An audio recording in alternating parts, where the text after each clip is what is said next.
PDIP belum juga mengumumkan jagoan yang akan diusung di pemilihan Gubernur Jakarta. Padahal kemarin, PDIP kembali mengumumkan 60 bakal calon kepala daerah yang diusung dalam Pilkada 2024. Di antaranya mantan Wali Kota Tangerang Selatan Airin Rahmidiani yang akan berlaga di Pilgub Banten dan mantan Panglima TNI Andika Perkasa di pemilihan Gubernur Jawa Tengah. Keputusan PDIP menunda pengumuman tentunya menjadi tanda tanya. Apalagi sempat beredar foto Anies Baswedan duduk berdua dengan Rano Karno. Disebut pula jika lokasi foto di DPP PDIP sesaat sebelum pengumuman bakal calon kepala daerah. Dalam foto tampak Anies berpakaian batik merah, warna yang identik dengan PDIP.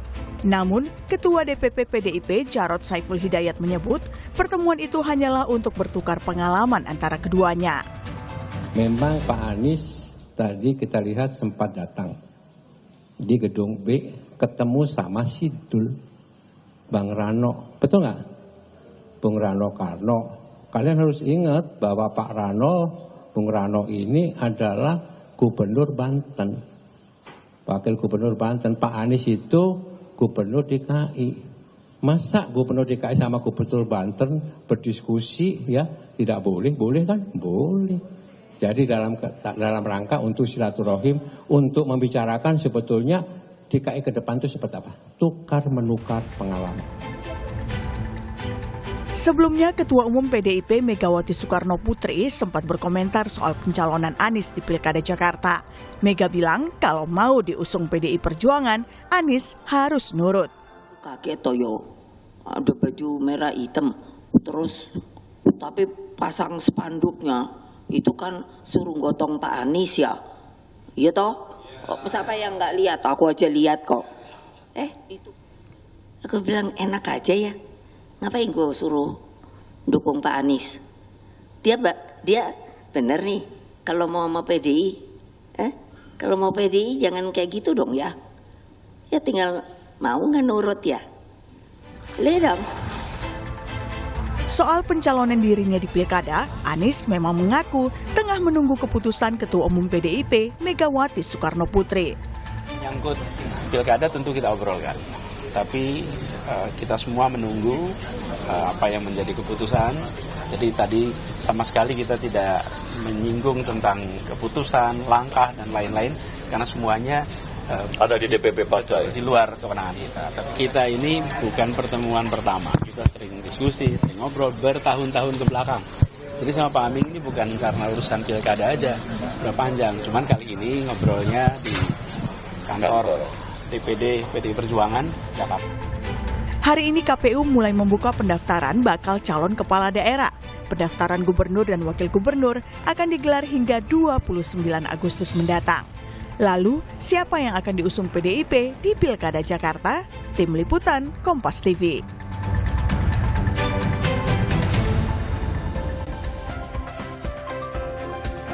Saudara, PDI Perjuangan belum juga mengumumkan jagoan yang akan diusung di pemilihan Gubernur Jakarta. Padahal, saudara, kemarin PDI Perjuangan kembali mengumumkan ada 60 bakal calon kepala daerah yang diusung dalam Pilkada 2024. Yang menjadi sorotan adalah kehadiran Anies Baswedan sesaat sebelum pengumuman di DPP PDI Perjuangan. Lalu benarkah Anies batal diusung PDI Perjuangan? Lalu siapa yang akan diusung Partai Banteng ini? Kita bahas bersama dengan sejumlah narasumber di pagi hari ini. Sudah ada juru bicara PDI Perjuangan melalui sambungan Zoom. Sudah ada Mas Ciko Hakim. Selamat pagi. Assalamualaikum Mas Ciko. Pagi, Adisti.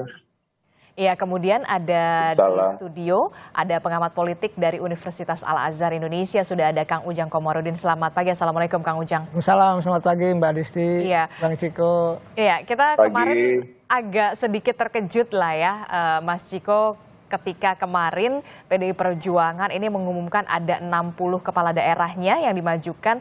Kemudian di saat yang bersamaan, hampir di saat yang bersamaan, sebenarnya Mas Anies dan juga Bung Rano Karno ini sudah memakai baju berwarna merah begitu. Kena prank atau gimana nih sebenarnya, Mas Ciko? Oh nggak gitu. Pada prinsipnya gini, ini harus ditekankan dulu ya, dan tidak terjadi berita aktivasi di hari kemarin itu. Tidak ada jadwal untuk mengumumkan calon kepala daerah.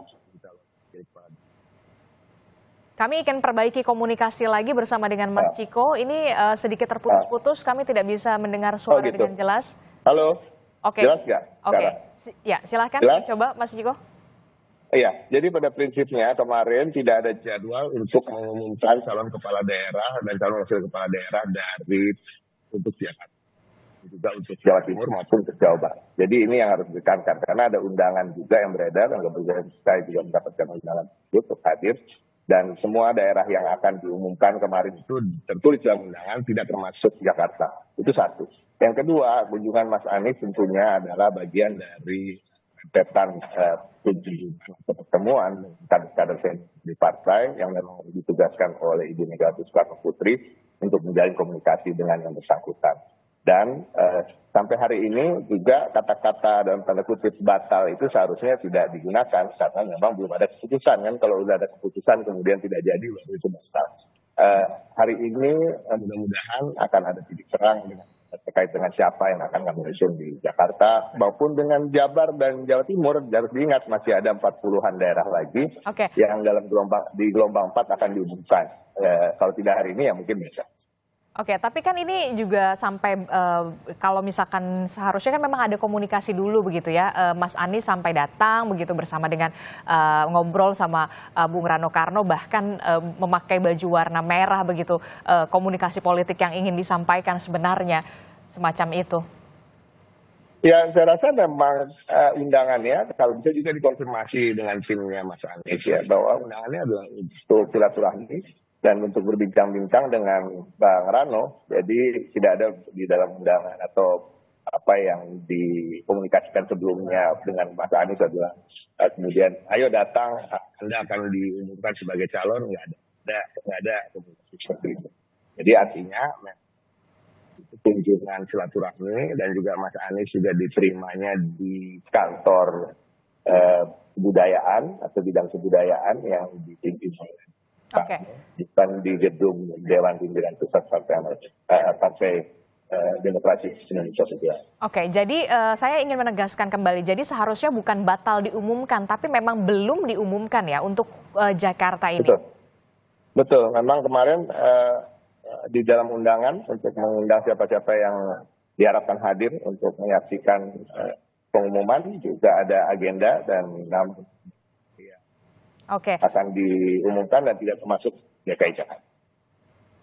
Oke, tapi sudah ada komunikasi sebelumnya dengan Mas Anies karena Mas Anies kan juga sempat izin juga sama ibundanya pakai baju warna merah juga begitu.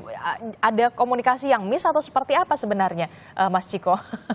Enggak juga, saya rasa itu biasa. Mas Anies ini kan memang terkenal dengan sopan santunnya, ya kan, dengan budaya timurnya, sopan terhadap semua orang, apalagi terhadap ibunya. Dan memang mungkin beliau menganggap kunjungan ke PDI Perjuangan kemarin itu adalah suatu hal yang besar.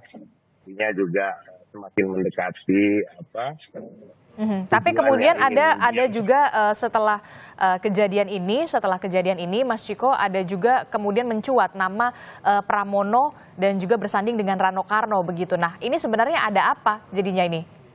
Dinamikanya di PDIP. Nama Mas Pram ini kan sebenarnya sudah pernah disebut-sebut juga oleh Pak Hasto. Kalau kita tarik garis ke belakang ya, kita juga kita cari di internet, Pak Hasto pernah menyebut nama Mas Pram dari kita untuk maju.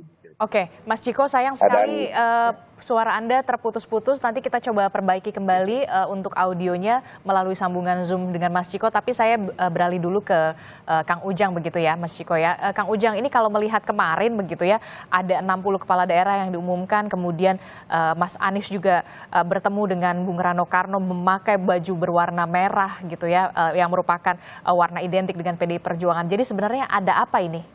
Ya, ada dua kemungkinan. Pertama mungkin mundur ya. Kalau dalam perspektif Bang Ciko belum kok gitu kan. Bisa mundur atau istilahnya kan kalau Bang Ciko mengatakan batal, tidak batal, orang belum gitu ya. Kalau saya katakan tidak jadi gitu. Kenapa di saat hari yang sama kemarin saya baca gitu di satu media, Pak Wali Dondo Kambe, Bendahara Umum PDIP mengatakan tidak jadi Anies katanya. Kita jadinya mengusung Pramono Anung dan Rano Karno. Itu suatu pernyataan yang sangat jelas bagi saya, bagi publik, karena itu sudah katakanlah diumumkan di media massa begitu. Oleh karena itu saya melihat ya saya meyakini gitu ya, walaupun memang hari ini dinamikanya begitu cepat gitu ya, saya meyakini bisa jadi gitu ya, memang tidak jadi Pak Anies gitu. Bisa jadi mungkin ada sesuatu kompromi yang tidak ketemu antara Pak Anies dengan PDIP. Misalkan, apa sih sebenarnya yang jadi berat kemudian PDI Perjuangan untuk mengumumkan begitu pasangan Anies Baswedan dan juga Rano Karno, bahkan kemudian mencuat nama Pramono Anung dan juga Rano Karno sekarang yang mencuat justru? Ya, saya sering mengatakan ke teman-teman media termasuk di Kompas TV juga, bahwa sejatinya yang paling penting prinsipil ya di PDIP itu Ibu Megawati mengutamakan, memprioritaskan kadernya sendiri. Oleh karena itu tidak aneh, tidak heran misalkan kalau Anies agak tergeser, lalu muncullah nama Pramono Anung. Walaupun kita tahu bahwa belum uji elektabilitas ya Pak Pram, karena baru muncul ya di Jakarta. Oleh karena itu saya meyakini faktor utama adalah mengutamakan kader itu, karena sudah berdarah-darah, sudah mati-matian berjuang di partai. Yang kedua, saya melihat mungkin juga ada bahwa selama ini Anies tidak pernah berjuang juga di PDIP, bahkan cenderung menjadi lawan di 2017 termasuk di Pilpres 2024 yang lalu. Nah yang ketiga bisa jadi ada kompromi-kompromi yang tidak ketemu juga, ada tarik-menarik kepentingan ya, power interplay. Misalkan ya biasanya yang saya tahu gitu ya, ketika partai politik itu mengusung kandidat, maka ya harus menjadi anggota dari partai itu. Yang setahu saya seperti itu. Apakah Anies mau atau tidak saya tidak tahu. Ya tentu komprominya belakang layar saya tidak tahu. Yang jelas kemarin sudah duduk bersama, kelihatannya akan diumumkan, tetapi saya katakan saya menganalisnya tidak jadi karena ada pernyataannya Pak Oli Dondo Kambe begitu, sangat jelas, sangat clear. Begitu. Oke, gimana Mas Ciko? Jadi clear sekali Pak Oli Dondo Kambe mengatakan tidak jadinya pasangan Pramono dan Rano Karno. Ada sebenarnya untuk pasangan Anies Rano Karno ini ada kompromi politik yang tidak menemui titik temu. Benarkah demikian, Mas Ciko? Saya nggak berani ya mendahului keputusan Ibu Megawati Soekarno Putri gitu ya. Mungkin Bang Oli kan saya punya pertimbangan dalam politik sendiri. Tapi saya meyakini bahwa belum ada keputusan resmi, keputusan definitif terkait dengan siapa yang akan diusung. Nah kita tunggu saja. Tapi tadi Mang Ujang juga sudah menyampaikan pertimbangan dari kami. Itu suatu hal yang wajar. Kita punya pengalaman mengusung kader baru atau non kader kemudian kita kaderkan dan kemudian sekarang keluarga kita sudah jadikan tempat untuk berlabuh dan memenangkan berbagai pertarungan elektoral, kemudian kita ditinggalkan. Nah, kita punya pengalaman itu. Jadi adalah suatu hal yang biasa kalau kita berhati-hati untuk kali ini dan seterusnya mengusung non kader. Nah ini harap dimaklumi karena memang banyak sekali yang menjadi pertimbangan terkait satu ideologis tentunya. Yang kedua ini ada partai kader yang memang siap kader-kadernya untuk maju dalam kontestasi apapun. Oke, jadi maksud Anda ingin mengatakan ketika Anies Baswedan belum dimerahkan begitu ya, sedikit sulit untuk kemudian mendapat restu dari Ketua Umum PDI Perjuangan. Bahkan Bu Mega pada saat pidatonya mengatakan kemarin mau ikut PDIP atau mau dompleng saja. Saya ingin menyatakannya dengan cara yang lain ya. Akan lebih mudah untuk mendapatkan restu dan diputuskan sebagai calon apabila siapapun itu yang non kader dan kemudian belum masuk ke dalam partai politik manapun kemudian memutuskan selain menyepakati tentang ideologi dan garis perjuangan partai kemudian juga bergabung bersama kami dan bersama-sama. Oke, jadi Anda mengatakan langkah Anies ini terganjal karena belum ada terima kartu merah begitu? Belum dimerahkan? Bukan. Itu kan Disti yang mengatakan. Kan katanya tadi akan lebih mudah. Iya kan akan lebih mudah, tapi bukan mustahil apabila seseorang kemudian tidak bergabung. Banyak juga kok di daerah-daerah ini yang memang non kader berasal dari profesional, kemudian memilih untuk tidak mempunyai KTA PDI Perjuangan. Tapi tentunya komitmennya tetap sama. Komitmennya adalah ketika sudah usung karena partai ini didirikan bersama-sama. Tapi secara tegas kemarin saya melihat Bu Mega mengatakan untuk memperingatkan jangan asal dompleng saja. Kalau tidak mau nurut ya mendingan out saja. Itu kan sudah Kalau tegas sekali. itu dapat diartikan secara literal, itu bukan kata-kata siasat. Dan memang betul, jangan dompleng saja, artinya kalaupun tidak bergabung sebagai kader, jangan kemudian nanti tiba-tiba bergabung dengan partai lain atau tiba-tiba nanti meninggalkan partai kita. Kemudian dalam kontestasi elektoral berikutnya tidak masalah, tidak didukung oleh PDI Perjuangan, kemudian didukung oleh partai lain. Nah, ini yang justru saya rasa apa yang disampaikan Bu Mega itu loud and clear. Tidak ada yang dibalik-balik, itu nggak ada. Tapi kan itu tidak bisa serta-merta diartikan harus ber-KTA, tetapi harus berkomitmen sudah pasti dan harus loyal sudah pasti. Oke, baik. Jadi pasti lebih mudah lah ya langkahnya kalau misalkan sosok Anies Baswedan sepertinya sudah dimerahkan dalam tanda kutip begitu ya. Kang Ujang, Anda melihat memang benarkah langkah Anies ini terganjal untuk diumumkan kemarin karena memang belum statusnya resmi untuk menjadi seorang kader dari PDI Perjuangan? Jangan dijawab dulu, tetaplah bersama kami usai jeda di Sapa Indonesia Pagi.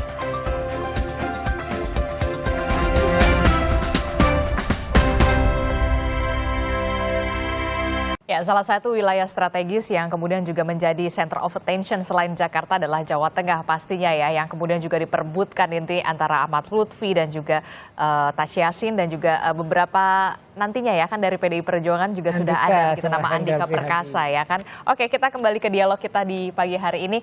Kang Ujang, tadi Mas Ciko mengatakan akan lebih mudah langkahnya direstui oleh Bu Mega ketika sudah memang menjadi kader PDI Perjuangan. Apakah ini menjadi salah satu alasan kenapa kok tampaknya berat sekali ya ini untuk nama Anies dan Rano Karno ini untuk diumumkan kemarin?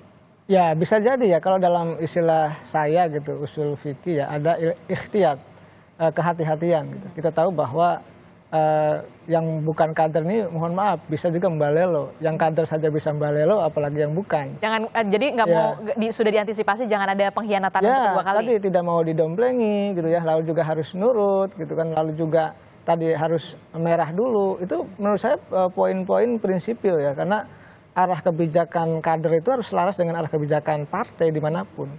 Oleh karena itu saya melihat kehati-hatian ini dijaga betul. Bagaimana kemarin gitu PDIP di Pilpres sangat kewalahan gitu mengurus kadernya sendiri.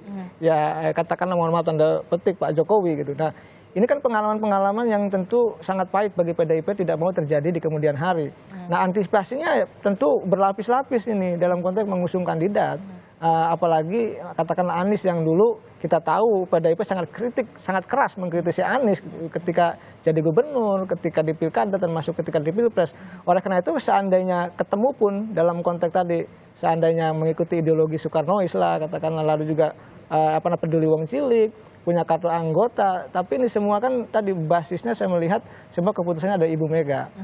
Pertimbangan apapun itu semua tentu ujungnya pangkalnya di Ibu Megawati. Siapa yang tahu hatinya Ibu Megawati kita tidak tahu.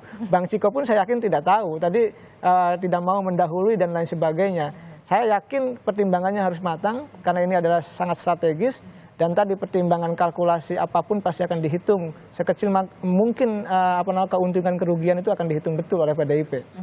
Termasuk juga ya itu tadi jangan sampai antisipasi yang dilakukan oleh PDI Perjuangan jangan sampai terulang dua kali begitu ya. Ya karena gini Mbak Adisti, sangat merepotkan ya punya kader lalu keluar rumah membakar rumah ya istilahnya Bang Andreas itu. Nah, oleh karena itu antisipasi yang dilakukan PDIP sudah tepat, sudah betul. Kalau pengusung Anies juga silahkan, tidak dilarang. Tidak pun juga silahkan, itu adalah hak otoritas dari PDIP untuk mengusung siapapun yang dianggap layak, baik dari kader maupun pihak yang dikaderkan begitu. Nah, biasanya kalau tokoh luar, figur luar, itu biasanya dimerahkan atau dikaderkan. Kalau partai lain ya tadi ya dikuningkan, dibirukan dan lain sebagainya. Itu pola umum saja dilakukan oleh semua partai politik, termasuk ketika Anies dulu ingin diusung oleh PKS kan menyodorkan kartu anggota PKS juga. Oleh karena itu tidak aneh juga kalau PDIP menginginkan ya Anies merah dulu begitu kira-kira agar darahnya sama lah. Jangan ada darah merah dan darah-darah yang lain campur aduk.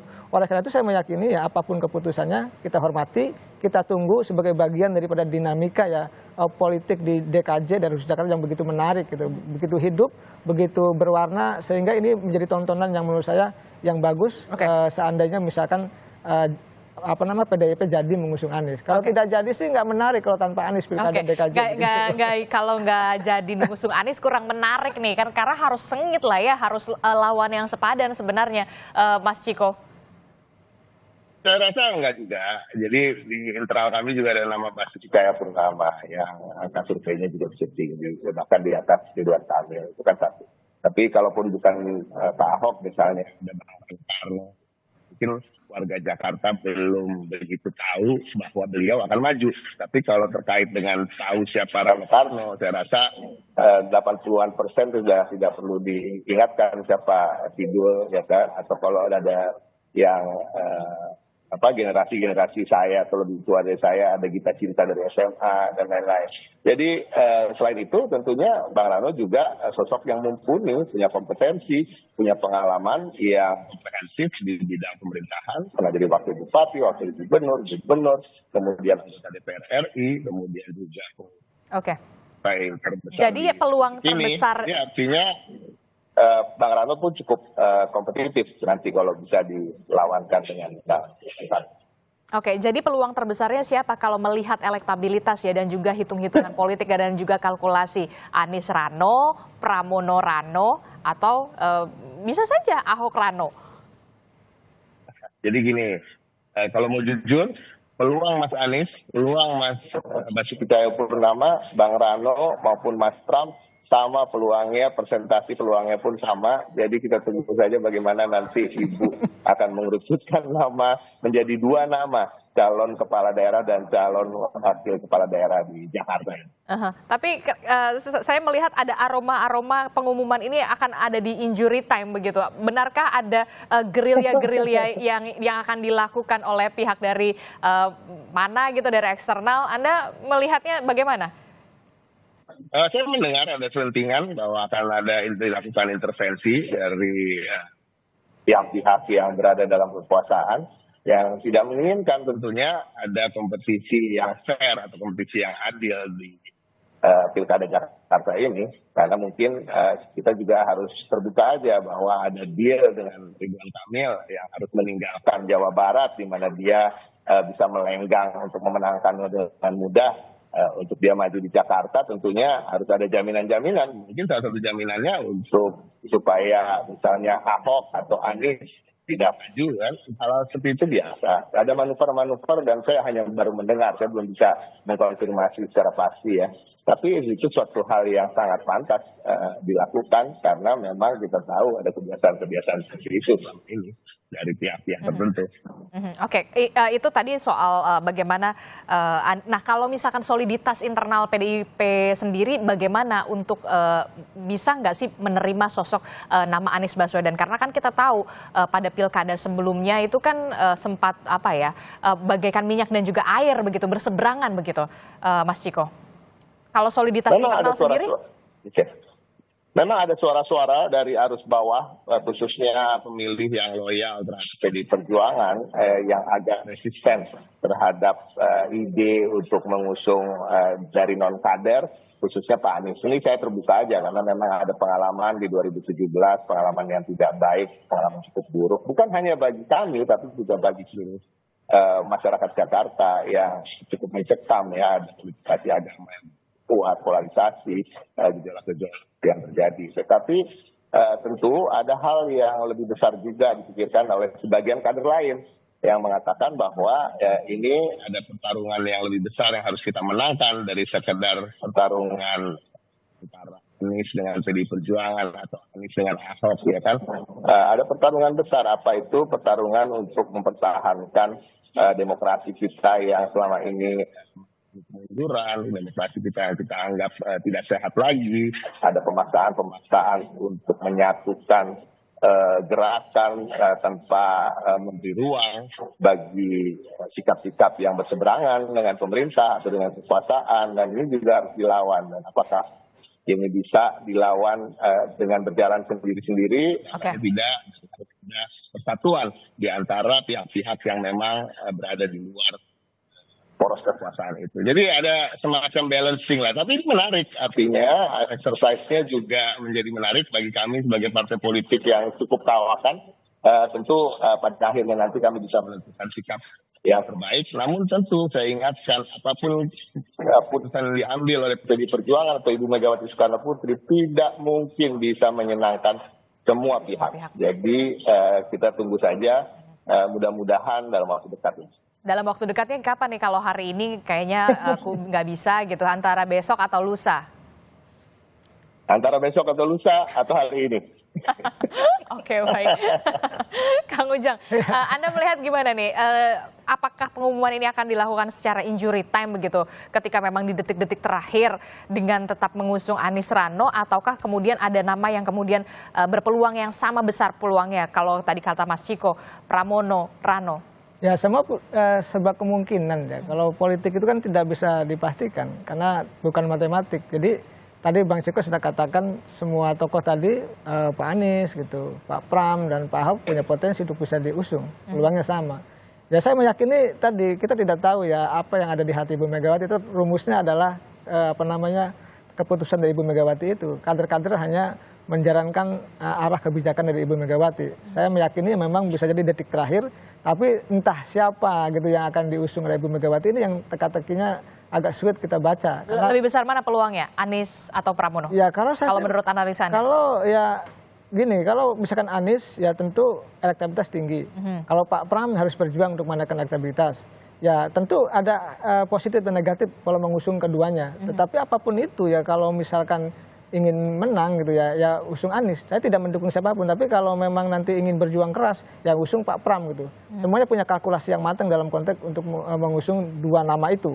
Oleh karena itu saya meyakini ya apakah... Tapi kalau dengan waktu yang sekarang sedikit sekali, apakah bisa mendongkrak untuk elektabilitas? Kalau misalkan Anies kan sudah jelas gini kan, itu udah ada nih bekalnya begitu, popularitasnya, elektabilitasnya. Ya di situ perlu kompromi-kompromi yang matang antara PDIP dengan Anies, seandainya Anies diusung. Ya tidak pun saya meyakini PDIP partai yang tangguh ya, yang kuat.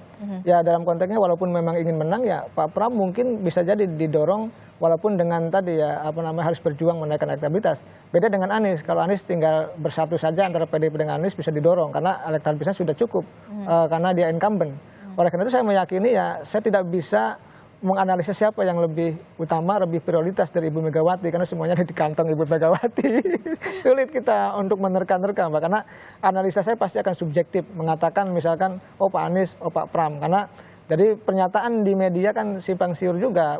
Petinggi PDIP mengatakan tadi Pak Oli tidak jadi Anies, ya yang lain ada nama mencuat nama Pramono. Tapi ya, kemudian ada juga yang tadi Mas Ciko mengatakan memang ada gerilya-gerilya yang memang dilakukan begitu. Ya karena saya meyakini, saya dengar juga ya ada beberapa kenyataan yang katanya ada tekanan, ada misalnya tekanan undang-undang MP3 yang akan bahkan katanya perpunya juga ada di meja presiden atau ditekan seperti apa, atau saya dengar-dengar juga akan dicari-cari kasusnya juga dan lain sebagainya, kan menjadi persoalan dalam konteks menegakkan demokrasi yang sehat.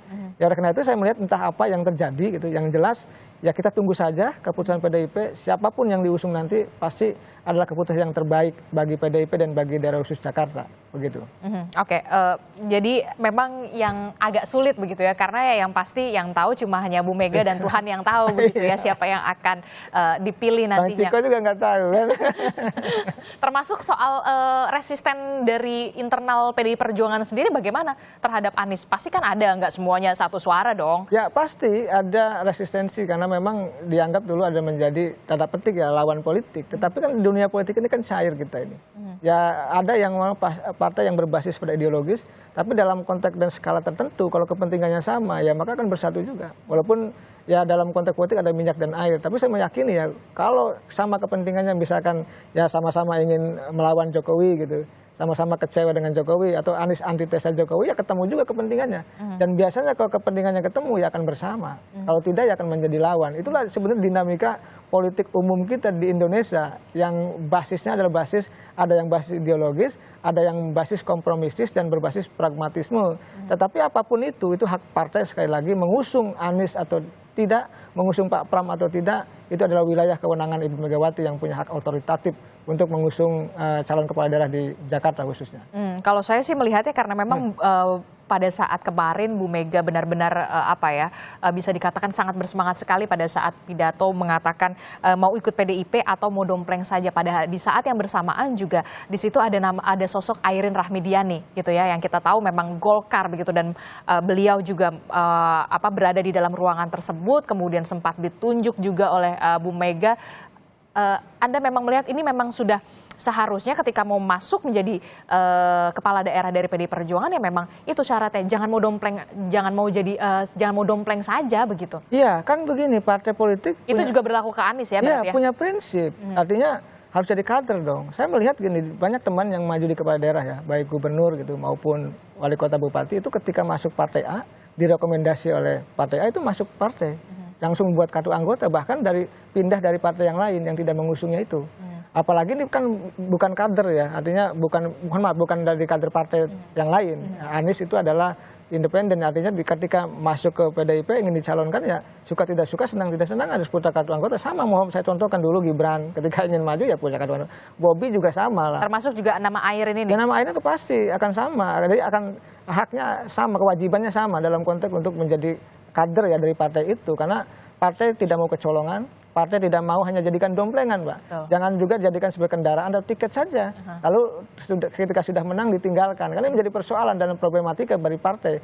Oleh karena itu prinsip partai kita hargai, bahwa nanti misalkan ada kompromi masuk jadi punya kartu anggota itu menjadi sesuatu yang bagus saja bagi partai politik, karena memang kenyataannya siapapun calon tokoh bangsa di Republik ini, baik tingkat nasional maupun calon kepala daerah, ya harus ya bagian daripada kader itu gitu loh. Walaupun memang dibuka ruang juga dari calon independen dan tokoh-tokoh lain untuk bisa maju, tetap bahwa kita adalah membangun sebuah sistem kepartaian yang baik gitu. Kita ingin partai ini tumbuh bagus, besar ke depan itu ya menjadi partai yang demokratis, yang memang menjadi kawah candra di muka kepemimpinan bangsa. Oke. Gitu. Oke, saya terakhir ke Mas Ciko singkat saja. Jadi keputusannya besok atau hari Kamis? Iya, besok atau hari Kamis. Sampai hari ini saya belum ada update baik di grup-grup WhatsApp partai maupun juga langsung dari Pak Sekjen, belum ada. Biasanya saya mendapatkan update apa yang akan terjadi pada itu. Mudah-mudahan dalam waktu dekat ya, memang. Tapi kembali lagi harap karena ini bukan hanya untuk DKI Jakarta, ada Jawa Barat, Jawa Timur, dan 30-an lagi kabupaten kota yang akan kita umumkan, ya kan? Mungkin saya juga ada di nama di situ kan, kita nggak tahu ya. Kita tunggu aja lah. Oke, baik. Yang pasti ya, apapun itu menangnya itu bukan sekedar mau memenangkan saja, tapi yang harus dimenangkan adalah hati rakyat dan juga menangkan gagasan untuk kemudian punya problem solving untuk wilayah tersebut, mau itu di Jakarta, kemudian di Tangerang, atau kemudian di Jawa Tengah, Jawa Timur, itu kan ya, Mas Ciko ya. Dan komitmen untuk bergotong royong bersama-sama dengan PDI Perjuangan, bukan hanya dalam kontestasi elektoral yang sekarang, tapi yang berikutnya dan sampai nanti seterusnya. Oke, baik. Terima kasih Mas Ciko telah bergabung bersama kami. Kang Ujang, terima kasih sudah hadir. Sama-sama, Mbak Disti. Terima kasih semuanya. Assalamualaikum, selamat pagi, sehat selalu.